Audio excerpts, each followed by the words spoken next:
Jadi Nah, ini kan menarik juga, terberat Pak. bisa-bisa PTDH. Ya, Terberat PTDH ya. Mantan Wakapolri periode 2013 hingga 2014 Komjen Pol Purnawirawan Oegroseno menyebut, ayah almarhum Eki, Ibtu Rudiana bisa diberikan sanksi pemberhentian tidak dengan hormat. Hal tersebut bisa terjadi jika Ibtu Rudiana terbukti, mempengaruhi keterangan saksi dan terpidana dalam pengungkapan kasus pembunuhan Vina dan Eki. ya. Kalau saya melihat dalam suatu penyidikan itu kan harus ada surat perintah penyidikan atau biasa disebut SPDP. Kemudian setelah dianalisa TKP dan kasusnya, baru akan menentukan kira-kira barang bukti apa yang harus ditemukan yang bisa nanti bisa menjadi pertanggungjawaban penyidikan di pengadilan. Nah, pada saat sudah dimulai penyidikan, peran Ibtu Rudiana ini kan tidak dalam gabungan sebagai tim penyidik. Dia di bidang narkotika. Memang anak-anak putranya beliau jadi korban.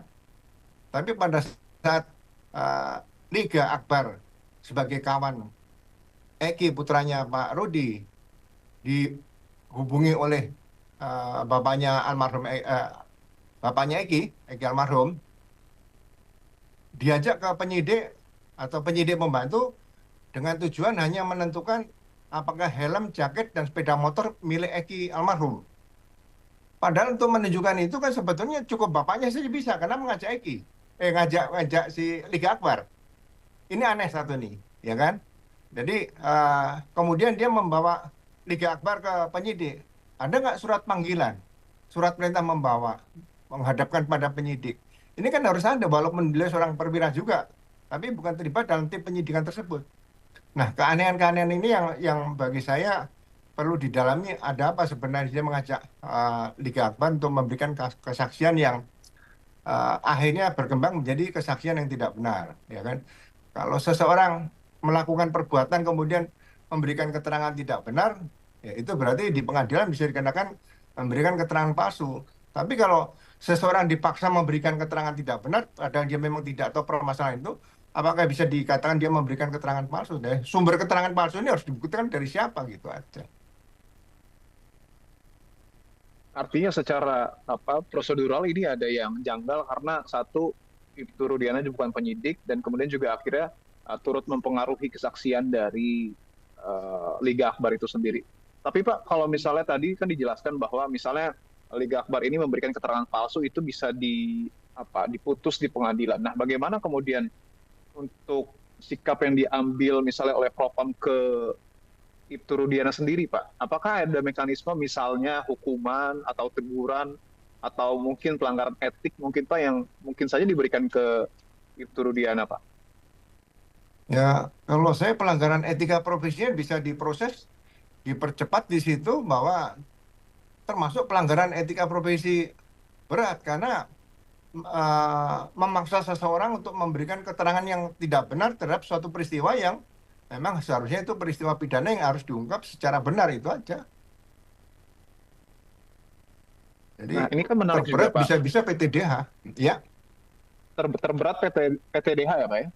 arahnya PTDH karena sudah memalukan Korps Bayangkara kepolisian. Ini kan profesi kepolisian jadi rusaknya gara-gara seperti ini. Seorang perwira itu kan harusnya lebih lebih banyak mengetahui tentang apa yang harus dia lakukan dan apa yang tidak harus dia lakukan seperti itu. Mm. Baik, ini kan menarik, Pak. Mungkin ada yang secara umum mungkin melihat kenapa pada akhirnya Ibtu Rudiana turun tangan mungkin karena Ibtu Rudiana ini bapaknya dari Eki. Tetapi juga kan kalau dilihat dari jabatannya mengemban soal narkotika pada saat kejadian pembunuhan, ada juga yang mengaitkan dengan misalnya pengungkapan kasus narkoba.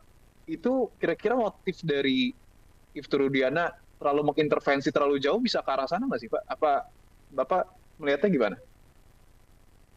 Ya, kalau saya dari awal saya selalu katakan dalam suatu peristiwa tindak pidana seperti korbannya Vina dan Eki ini, analisa kriminal para penyidik di Polresta atau Polres Cirebon ini harus benar-benar dikeluarkan semua. Ada beberapa eh, analisa pertama misalnya apakah korbannya memang murni Vina kemudian Eki terbawa di situ atau kemudian analisa kedua, kemungkinan Eki menjadi sasaran utama, Vina terbawa.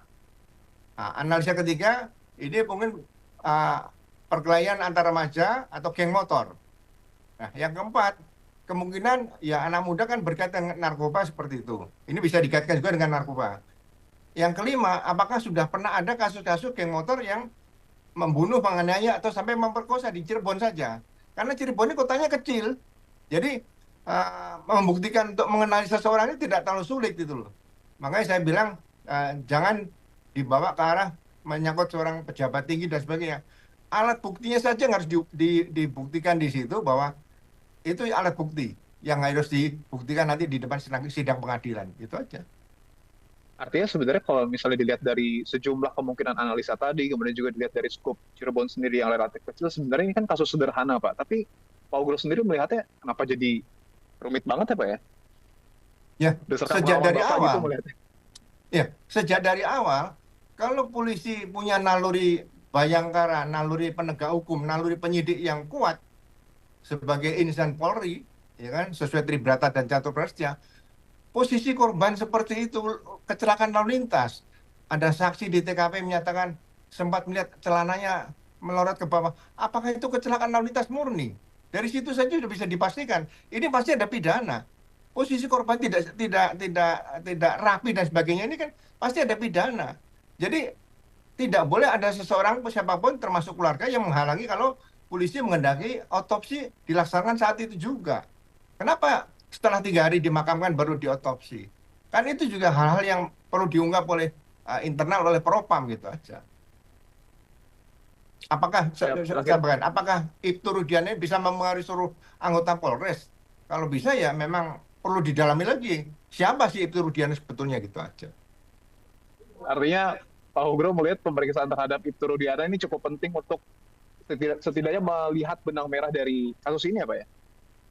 Ya, saya melihat seperti itu karena dia sebagai seorang polisi, seorang perwira, seorang petugas di reserse, ya kan, kemudian anaknya jadi korban, sepertinya kok diam saja gitu loh.